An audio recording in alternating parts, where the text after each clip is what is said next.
So, Dean, when it comes to mining, something that people need to understand is that the difficulty of mining can sometimes and often does decrease as the price goes down, leading to opportunities for miners.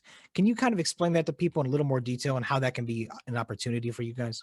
Yeah, so I think that being sort of a best in class company when it comes to price of power in North America and perhaps globally, we sort of sit in a spot where when the commodity is thriving, meaning that it's, everybody's talking about, it's on the news, can you believe it's 50, 60, $70,000 per Bitcoin?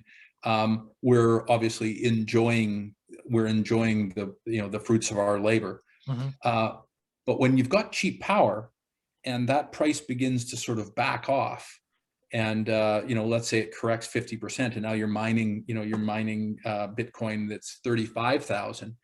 All of those groups that have higher power costs are forced to unplug. So the people that are running them in their living room, or whatever, smaller miners that just happen to be running it off sort of a municipal grid someplace, they're all unplugging. And as those miners unplug, the difficulty rate also decreases. So at Luxxfolio, we obviously, a strong market for Bitcoin is good, but a weaker market for Bitcoin is not necessarily bad for us, because we're using the same amount of power, but we're perhaps mining more Bitcoin, as a ratio of the power that we're spending. So we just want to put ourselves in a position to limit the volatility for our investors, at least in terms of our production. The volatility in terms of the share price, that might be a little bit